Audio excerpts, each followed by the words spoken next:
برادران و خواهران اسلامی، السلام علیکم و رحمت الله و برکاته.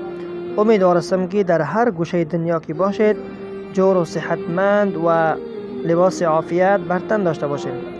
به توفیق الله رب العالمین ان شاء الله به درس امروز خودمان آغاز میکنیم که حل تمارین است. تمرین دوم است از کتاب دروس اللغة العربية که ان شاء الله به توفیق الله تعالی حل میکنیم.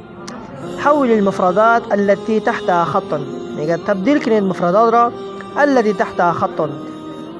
در آن زیر هر جمله که خط نوشته است آنها را چکنید الى جموع، با جمع مفرد را با جمع تبدیل کنید کما هو موضح فی المثال، قسمی که در مثال در تحت نوشته است. ببینید من هذا الرجل، این شخص کی است؟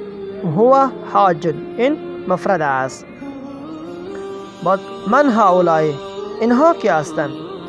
من هؤلاء الرجال، این شخص ها کی هستند؟ این مرد ها کی هستند؟ هم حجاج، اینها حاجی ها هستند.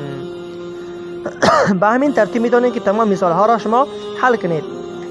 من این هذا الطالب، من این هؤلاء الطلاب، هو من الهند، هم من الهند. به همین شکل میتونید که شما حل بسازید. به صفحه بعدی همچنان انتقال میکنیم. نبینیم این التاجر الكبیر، کجاست تاجری بزرگ؟ این التجار الكبار، هو فی السوق، و در بازار است. هم یا هم فی السوق. به همین شکل با جمع تبدیل کردیم.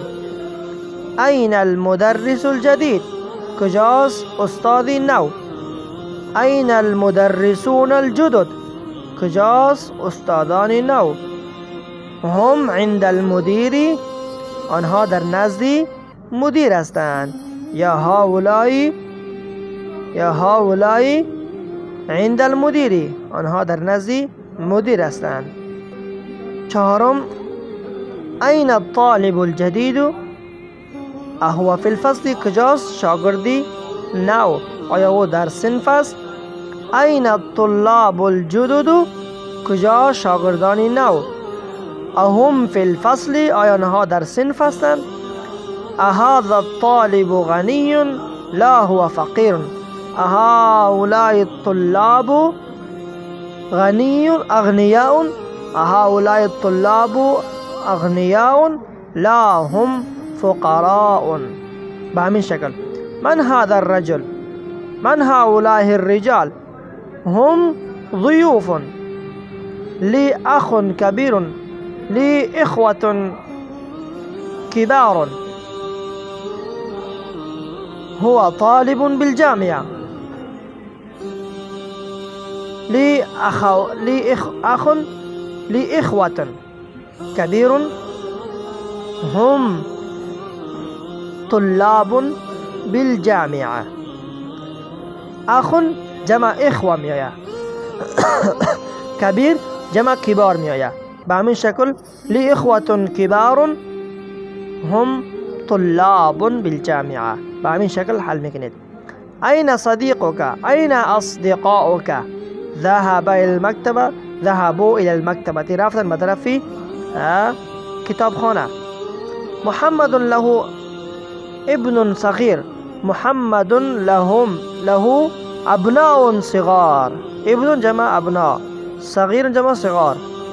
هو طالب في المدرسة، هم طلاب في المدرسة. يا هؤلاء الطلاب، هم طلاب في المدرسة. ازمیلک مجتهد، آیا دوست تو کوششی است؟ ازملاؤک مجتهدون، نعم بله، هؤلاء یا هم مجتهدون. به همین شکل میتونیم که حل کنیم. با ترجمه شو میکنیم. این التاجر الکبیر، کجاست تاجری بزرگ؟ هو فی السوق، در بازار است. این المدرس، استاد میگه جدید نوا، عند المدير، در نزد مدیر. این الطالب الجدید، کجاست طالب جدید؟ هو فی الفصل، طالب میگه رجل، شخص را، کبیر.